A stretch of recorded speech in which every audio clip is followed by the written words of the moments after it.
Hi everyone, मैं रोहन यादव आप सभी का एक बार फिर से अपने यूट्यूब चैनल पर स्वागत करता हूं।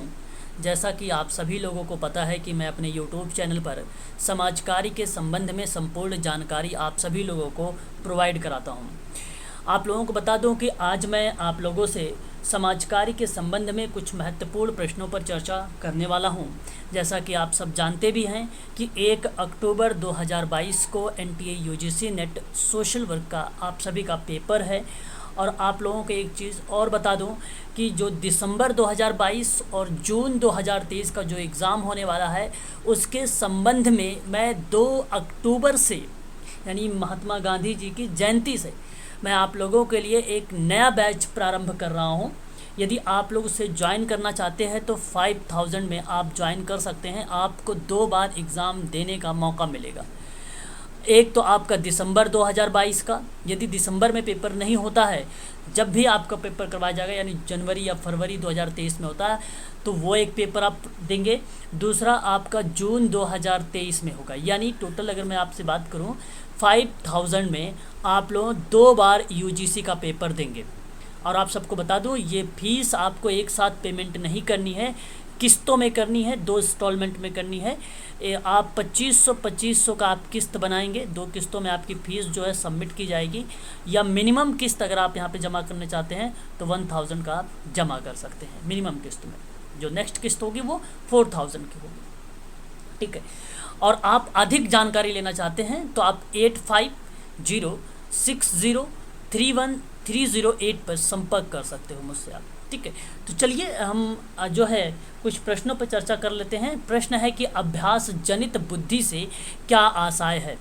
पहला ऑप्शन आपसे बताता है कि दूसरे सामाजिक कार्यकर्ताओं के निजी अनुभव पर आधारित कौशल जो होता है वो अभ्यास जनित बुद्धि से संबंध है, तो गलत जवाब यह है।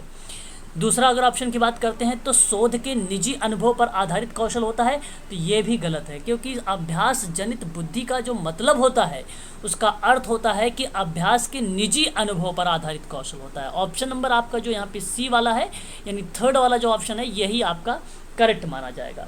देखिए, अभ्यास ज्ञान को परिभाषित करना ज्ञान की व्यक्तिगत और मूल्य चलित प्रणाली है जो बाहर निकलती है और अभूतपूर्व अनुभव के बीच जो लेन देन क्लाइंट है उस क्लाइंट की स्थिति और वैज्ञानिक जानकारी का उपयोग और अभ्यास आधारित प्रणाली और कौशल और निजी अनुभव पर जो आधारित होता है वही कहलाती है अभ्यास जनित बुद्धि। तो इसलिए आप सभी लोग ध्यान रखिएगा, पहले वाले का यहाँ पे जो करेक्ट जवाब होगा ऑप्शन नंबर थर्ड सही माना जाएगा। वहीं बात करते हैं क्वेश्चन नंबर 2 के बारे में। क्वेश्चन 2 है आपके सामने कि सक्रिय श्रवण की अवधारणा की जनक कौन माने जाते हैं। यानी एक प्रकार से अगर हम बात करें एक्टिव लिसनिंग की बात करता है तो ये कार्ल रोजर्स करते हैं 1957 में। याद रखिएगा इनके बारे में सभी लोग। और कार्ल रोजर्स व्यक्ति केंद्रित यानी सेंट्रल जो है क्लाइंट सेंट्रल्ड एक चिकित्सा है, थेरेपी है, उसने भी ये प्रतिपादित किया था। एक बुक आई थी 1951 में, ठीक है। याद रखिएगा क्लाइंट सेंट्रल थेरेपी। वहीं अगर हम बात करें जो है कार्ल रोजर्स के बारे में, तो कार्ल रोजर्स की जो भूमिका है वो फ्रीडम टू लर्न में भी भूमिका है। फ्रीडम टू लर्न यानी सीखने की स्वतंत्रता, और यह किताब आई थी 1969 में। आप लोग याद रखिएगा Carl Rogers on personal power की बात करते हैं, और ये किताब जो लाई गई थी 1977 में आई थी। और कार्ल रोजर्स की एक किताब है एनकाउंटर ग्रुप जो 1970 में आई थी। ये मैंने जो 3-4 बातें बताया है आप लोगों को, यह आप सब के लिए इम्पोर्टेंट है, इसको आप ध्यान रखिएगा। वहीं बात करें अगर हम सिगमंड फ्रायड के बारे में, तो सिगमंड फ्रायड मनोलैंगिक विकास के बारे में बात किया है। इन्होंने 5 अवस्थाएं बताई हैं, मुखा, गुदा, लैंगिक और अव्यक्तता और जन इंद्रिय अवस्था, ठीक है। इसके बारे में भी आप लोगों को ध्यान रखना है। जो लैंगिक स्टेजेस है उसमें 2 टाइप की ग्रंथि पाई जाती है, आपको मैंने बताया है, एडिपस ग्रंथि और एक इलेक्ट्रा ग्रंथि पाई जाती है, ठीक है। आगे अगर बात करते हैं यहाँ पर जो है विलियम रीड के बारे में। विलियम रीड आप लोगों को भलीभांति तरीके से परिचित होंगे, आप सब लोग जानते भी होंगे। और विलियम रीड जो है इन्होंने जो है बात किया था टास्क सेंट्रल प्रैक्टिस पर बात किया था। समस्या कार्य अभ्यास में समस्या समाधान दृष्टिकोण या क्लाइंट के स्व निर्धारण पर बल दिया जाए और व्यवहार चिकित्सा के माध्यम से एकीकृत किया गया था, ठीक है। इसका नाम भी आप याद रखिएगा। जॉन बॉबली के बारे में अगर हम बात करें तो यह एक सुरक्षित चीज़ों की बात करते हैं और नुकसान, उदासीन और एक अवसाद जैसी किताब इन्होंने लिखा था सन 1980 में। चिंता और क्रोध की बात किया था, चिंता अलग, क्रोध को अलग कर दिया था, पृथक्करण कर दिया था। वह किताब 1969 में आई थी, तो आप नोट कर लीजिएगा, चिंता और क्रोध।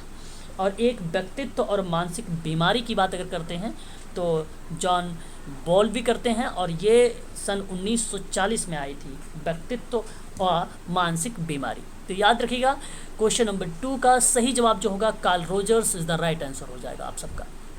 बात करते हैं क्वेश्चन नंबर 3 के बारे में। क्वेश्चन नंबर 3 कहता है निम्नलिखित में से कौन समाज कार्य के दायरे से बाहर है। बहुत सरल सवाल है, आप लोगों को मैंने कई बार बताया भी है, चर्चा भी आप सबसे किया है। तो अवचेतन जो यहाँ पे दिया गया है ऑप्शन नंबर 4 क्वेश्चन नंबर 3 का, कि आप ध्यान रखिएगा, जो अचेतन मन में वे प्रक्रिया होती हैं जो स्वचालित रूप से होती हैं और आत्मनिरीक्षण के लिए उपलब्ध नहीं होती हैं, और विचार प्रणाली और यादों और रुचि और प्रेरणाओं को शामिल करती है, तो और यह समाज कार्य के दायरे से बाहर रखी गई है। तो ऑप्शन नंबर जो आपका हो जाएगा वो 4 करेक्ट माना जाएगा, अवचेतन इज द राइट आंसर हो जाएगा क्वेश्चन नंबर 3 का।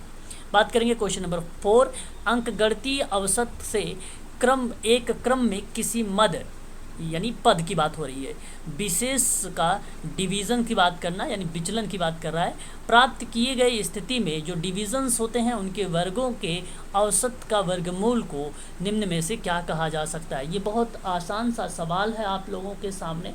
क्वेश्चन नंबर 4 आपको मालूम होना चाहिए, इसका सही जवाब हो जाएगा मानक विचलन, जिसको आप बोलते हो स्टैंडर्ड डिवीज़न। ठीक है, यहाँ पे अगर हम बात करें माध्य विचलन के बारे में, तो माध्य विचलन बेसिकली एक प्रकार से मीन एवरेज को रिप्रेजेंट करता है ना, जहाँ डेटा सेट का औसत पूर्ण विचलन का एक केंद्रीय बिंदु होता है और पूर्ण विचलन का औसत होता है। तो यह सांख्यिकीय फैलाव है, एक प्रकार से परिवर्तनशीलता माना जाता है या सारांश के आंकड़े के रूप में देखते हैं। तो यह आप ध्यान रखिएगा, लेकिन इस प्रश्न का जवाब आपका पहला वाला गलत हो जाएगा। परास की बात करते हैं तो आंकड़ों के मानक विचलन के मूल्यों में एक डेटा के विभिन्न या फैलाव की मात्रा का उपाय है, और यह कम मानक विचलन को इंगित करता है जबकि एक उच्च मानक विचलन का भी इंगित करता है। तो आप लोगों को भली भांति तरीके से मालूम होगा, जहां आप जनसंख्या मानक विचलन की बात करते हैं, जनसंख्या का आकार की बात करते हैं, जनसंख्या के प्रत्येक मूल्यों की बात करते हैं, तो वहाँ पर हम लोग देखते हैं परास। ठीक है, परास के रूप में ये प्रकट होता है। तो परास बेसिकली क्या होता है, एक न्यूनतम अंक और हम उसको सब्ट्रैक्ट कर देते हैं उच्चतम अंक से। ठीक है, इसको ध्यान रखिएगा। एक संभाव्य सिद्धांत है जिसको हम स्वीकनेस कहते हैं। वास्तविक जो मूल्यवान होता है यादृच्छिक वेरिएबल्स होते हैं, प्रोबेबिलिटी वितरण की विषमता का एक उपाय माना जाता है। तो यहाँ पे सकारात्मक, नकारात्मक, शून्य जो उपस्थिति होती है उसको रिप्रेजेंट करता है वैषम्यता। ठीक है, तो याद रखिएगा, इसका जो सही जवाब हो जाएगा ऑप्शन नंबर आपका सेकंड वाला करेक्ट माना जाएगा। वहीं बात करते हैं क्वेश्चन नंबर 5 के बारे में। क्वेश्चन नंबर जो 5 हमारे सामने है वो आपसे बता रहा है कि एकांत प्रिय, असंवेदनशील और दूसरों के प्रति लापरवाह लोगों में निम्न में से क्या प्रवृत्ति ज़्यादा पाई जाती है।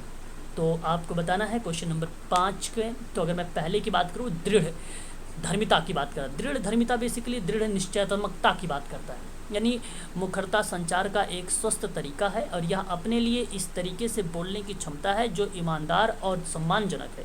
लोगों की शैली बहुत ही आक्रामक होती है, तो वो बेसिकली दृढ़ निश्चयात्मकता बताता है, जिसको हम लोग हठ धर्मिता भी बोल सकते हैं। तो यहाँ पर ये गलत हो जाएगा, क्योंकि एकांत प्रिय इससे संबंधित नहीं है, ना ही असंवेदनशीलता भी इससे संबंधित है, और दूसरों के प्रति लापरवाह लोगों से संबंधित भी नहीं है। अनुकूलता की बात करें अगर हम लोग, तो यह एक प्रकार का सहमतता की बात करता है। सहमति एक व्यक्तित्व विशेषता होती है जिससे सहकारी, विनम्रता, दयालु, मैत्रीपूर्ण के रूप में वर्णित किया जा सकता है। तो सहमति में उच्च लोग अधिक भरोसेमंद और स्नेही, परोपकारी होते हैं, है ना, तो इसलिए आपका ये भी सही नहीं होगा। और चालबाजी की बात अगर हम करें तो चालबाजी मतलब कुशलता पूर्वक की बात करना, है ना, तो कार्य संचालक या हस्त कौशल या व्यवहार कौशल जैसी बातें जब हमारे सामने आती हैं वो चालबाजी को बताता है, लेकिन ये भी आपका गलत हो जाएगा। बात करते हैं मन स्तब्धता के बारे में, तो ये बेसिकली एक प्रकार से आक्रामक, आवेग, असंवेदनशीलता, और अगर हम बात करें असामाजिक व्यवहार की विशेषता वाले हैं, जिसमें आइसेनक के आयामों के व्यक्तित्व का एक आयाम माना जाता है, तो मनोवृत्ति और मनोरोगी विकारों के प्रति संवेदनशीलता का संकेत देता है। तो यह एक प्रकार के असामाजिक व्यक्तित्व विकार होता है। तो दूसरों के प्रति लापरवाह भी रिप्रेजेंट होता है। तो मन स्थापिता जो होता है, यही ऑप्शन आपका सही हो जाएगा। क्वेश्चन नंबर 5 का ऑप्शन नंबर जो 4 है यही करेक्ट माना जाएगा। बात करेंगे क्वेश्चन नंबर 6 के बारे में। संस्कृति का प्रेशर क्या अनुवांशिक होता है, सामाजिक होता है, राजनीतिक होता है, या अनुवांशिक और राजनीतिक दोनों होता है? तो क्वेश्चन नंबर जो 6 हमारे सामने है, जो संस्कृति है किसी समाज, देश आदि के प्रथाएं, विचारधाराएं, विश्वास, कला, साहित्य, संगीत को रिप्रेजेंट करता है। और ऐसी बातें अगर हम बात करें तो सामाजिक में रिप्रेजेंट होती है। ऑप्शन नंबर आपका 2 करेक्ट माना जाएगा। क्वेश्चन नंबर 6 का सही जवाब हो जाएगा ऑप्शन नंबर 2। हमारे सामने अगला क्वेश्चन आ गया, क्वेश्चन नंबर 7 कह रहा है कि समकक्षीय समूह के सदस्यगण निम्न में से क्या साझा करते हैं?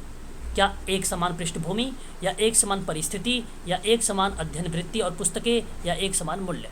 तो जो समकक्षी होंगे यानी एक प्रकार के पीयर ग्रुप के जो बच्चे होते हैं, बेसिकली यह एक प्रकार का सहकर्मी समूह है, जहाँ पे सामाजिक समूह और उन लोगों का एक प्राथमिक समूह है जिनके समान हित यानी समरूप आयु, पृष्ठभूमि, सामाजिक स्थिति है, और इस समूह के सदस्यों को प्रभावित करने की संभावनाएं भी हैं। तो किशोरावस्था के दौरान सहकर्मी समूह और नाटकीय परिवर्तनों का सामना भी करते हैं। तो मैं आप लोगों से यहाँ पे अगर कहूँ क्वेश्चन नंबर 7 का, तो एक समान परिस्थिति बताती है। तो ऑप्शन नंबर आपका 2 अगेन आपका सही माना जाएगा क्वेश्चन नंबर 7 का भी। बात करेंगे क्वेश्चन नंबर 8 के बारे में। तो निम्नलिखित में से सामुदायिक अभिगम पूछा गया है एम जी रॉस ने, और वो भी पूछा गया है नहीं दिया है। मैं आपको बता दूं कि रॉस महोदय ने सन 1995 में 3 दिए थे। एक सामान्य रूपरेखा था, और सामान्य रूपरेखा जहाँ पे आप ऑप्शन 2 में देख रहे हैं। दूसरा आपका विशिष्ट था जो आप ऑप्शन 1 में देख रहे हैं, ठीक है। तीसरा आपकी प्रक्रिया थी जो आप तीसरे में देख रहे हैं। तो 3 ही चीज़ बताया था। जो सामाजिक नियोजन का अभिगम है, ये बेसिकली अगर मैं बात करूँ तो रोथमैन का है, जो कि 2001 के अकॉर्डिंग यहाँ पे अगर हम बात करें सन 1968 में शुरुआत किया था इन्होंने। तो 2001 आप सही मानिएगा यहाँ पे। तो इन्होंने सामाजिक नियोजन और सामुदायिक कार्यवाही या क्रिया कह सकते हो, या स्थानीय, तो ये 3 टाइप का था। यहाँ पे रोथमैन का ये दे दिया था।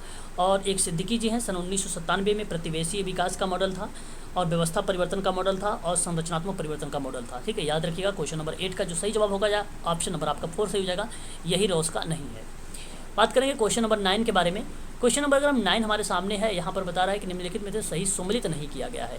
तो देखिए एम जी रॉस किससे संबंधित होगी? क्वेश्चन नंबर 9 में अगर हम बात करते हैं एम जी रॉस के बारे में, ठीक है, तो यहाँ पे करेक्ट आपको बताना है कि कौन सा सही नहीं है, है ना। तो रॉस समुदाय को रिप्रेजेंट करेंगे। कुलकर्णी अगर बात करते हैं अगर हम लोग, तो ये भारत के सामाजिक नीति की बात करते हैं। ट्रेकर की बात करते हैं तो सामाजिक समूह कार्य की बात करते हैं। MS गोरे व्यक्तिगत समाज के, देखो व्यक्तिगत जो सामाजिक व्यक्तिगत कार्य है वो मैरी रिचमंड का है, मैरी रिचमंड का है, याद रखिएगा। और जो MS गोरे की बात करते हैं हम लोग, ये बेसिकली माधव सदाशिव गोरे नाम है इनका, और इन्होंने एक किताब लिखी थी सम एक्सपेक्ट ऑफ डेवलपमेंट करके, या आप ये कह लीजिए कि social work and social work education की बात सन 1963 में किया था। सम एक्सपेक्ट ऑफ सोशल डेवलपमेंट इनकी काफ़ी ज़्यादा फेमस रही है, जो कि एग्जाम में कई बार पूछा जा चुका है। तो इनकी किताबों का नाम भी याद रखते रहिएगा। तो इसका सही जवाब ये सुमिलित सही नहीं है, ऑप्शन नंबर 4। तो क्वेश्चन नंबर 9 का अगेन आप लोगों का सही हो गया, क्वेश्चन नंबर 9 का 4 वाला सही जवाब हो जाएगा। ठीक है, आगे बात करते हैं क्वेश्चन नंबर 10 के बारे में। क्वेश्चन नंबर 10 है कि सामाजिक व्यक्तिक कार्य में कार्यात्मक अभिगम के जनक कौन माने जाते हैं? देखिए, अब डेवलप करने के रूप में अगर जो धीरे धीरे आया वृद्धि हुई, तो वहाँ पे आप जस्टिस क्राफ्ट का नाम लगाना उचित समझेंगे, क्योंकि इन्होंने फंक्शनल अप्रोच में सोशल केस वर्क लेकर डेवलप किया था। तो इन्होंने जो ready to discover your family story, यानी एक प्रकार से फैमिली थेरेपी में इनकी एक अहम भूमिका मानी जाती है, जिससे ट्राफ्ट का। लेकिन कार्यात्मक अभिगम की बात करेंगे तो auto rank is the right answer हो जाएगा। ऑटो रैंक बेसिकली जन्म का आघात की एक पुस्तक लिखा था, जन्म का आघात, जो 1924 में आया था। मनोविज्ञान से परे एक इनका क्वेश्चन वो था, किताब आई थी, और इन्होंने कलात्मक और रचनात्मक अध्ययन को बढ़ावा भी दिया था, और इन्होंने प्रकारात्मक अभिगम के जनक के रूप में जाने भी जाते हैं। विल थेरेपी अगर कभी पूछा जाता है, इच्छा चिकित्सा को किसने दिया है, तो याद रखिएगा ऑटो रैंक के द्वारा दिया गया था। ऑटो जो है इनका पूरा नाम ऑटो रोसेनफील्ड रैंक इनका पूरा नाम है, याद रखिएगा ऑटो रैंक का।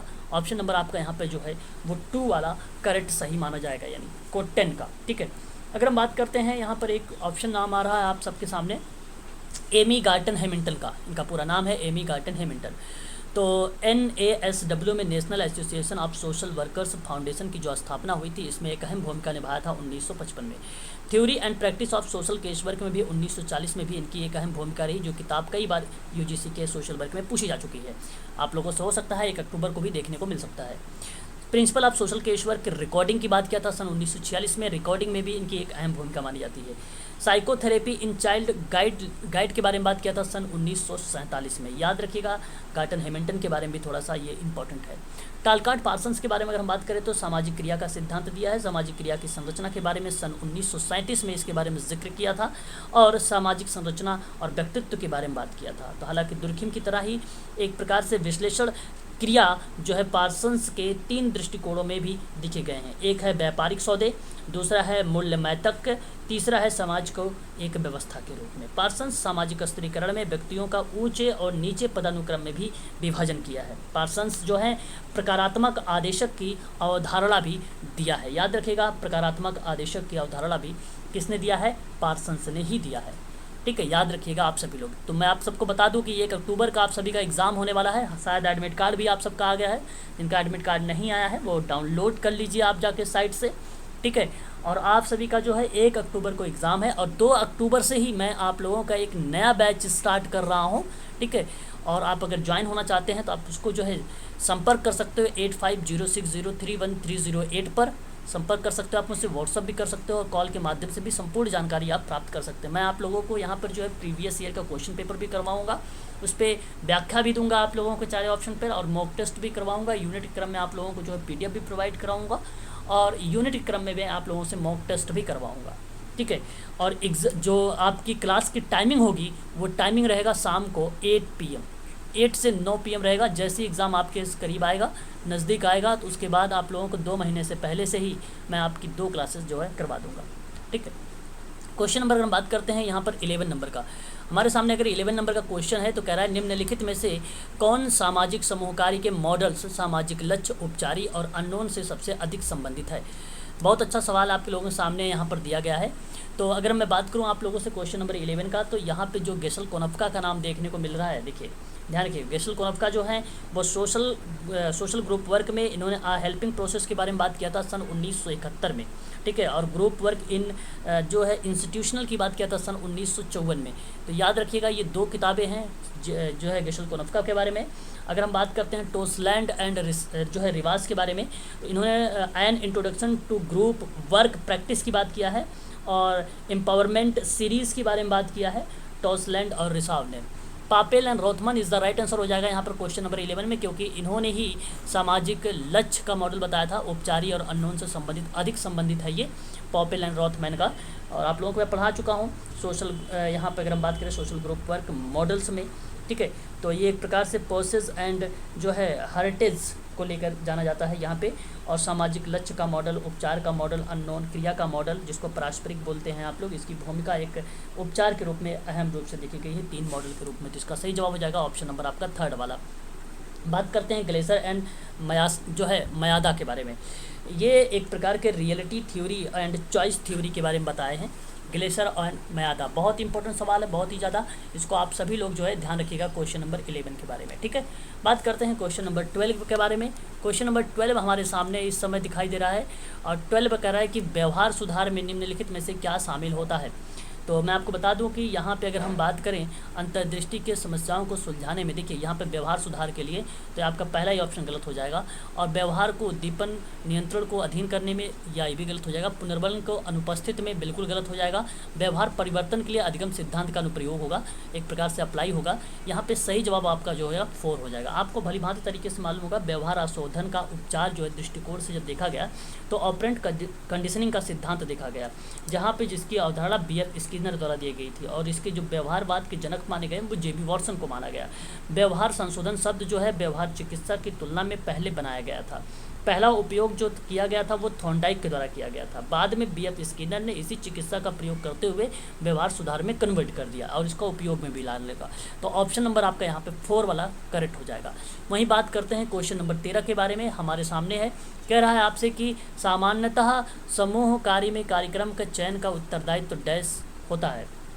तो मैं आपको बता दूं यहाँ पर समूह इज़ द राइट आंसर हो जाएगा, समूह के सदस्य। ठीक है, समूह के सदस्य, समूह के लोगों का आपस में संचार अथवा जुड़ाव होना आवश्यक माना गया। तो मनोवैज्ञानिक स्तर पर साथ होने और अभ्यास होने पर चर्चा की गई है और अपने आप को समूह का हिस्सा देखने को भी मिला है। कुछ प्रत्यक्ष और अप्रत्यक्ष उद्देश्य भी होते हैं इसके अंतर्गत। संचार और सहभागिता, नेतृत्व, निर्णय प्रक्रिया और समस्याओं का निवारण के रूप में समूह के सदस्यों के रूप में कार्यक्रम के चयन का जो उत्तरदायित्व होता है वो बेसिकली समूह के सदस्यों के रूप में देखा गया है। तो सही जवाब क्वेश्चन नंबर 13 का ऑप्शन नंबर जो पहला वाला है यही करेक्ट हो जाएगा, है ना। तो आप लोगों को मैं बता देता हूँ एक बार और आप लोगों से कि NTA UGC नेट का एक नया बैच प्रारंभ होने वाला है 2 अक्टूबर से। बार बार मैं आप लोगों से बता रहा हूँ, यदि आप इस क्लास को ज्वाइन करना चाहते हैं तो आप मुझसे जल्द से जल्द संपर्क कर लीजिए 8506031308। अभी इस समय जो है एडमिशन चल रहा है और आप लोगों की जो अभी क्लास चल रही है शाम 6 से 6:30 से 7:30 चल रही है, फिर उसके बाद जो दूसरी क्लास चल रही है 8 PM से 9 PM चल रही है। ठीक है, और जो 2 अक्टूबर से स्टार्ट रहेगी वो हालांकि 6:30 वाली क्लास को ऑफ कर दिया जाएगा, 8 PM वाली क्लास आप सबकी चलेगी। उसमें आप लोगों को सारे कंटेंट आप सभी लोगों को प्रोवाइड कराए जाएंगे। आज के लिए बस इतना ही।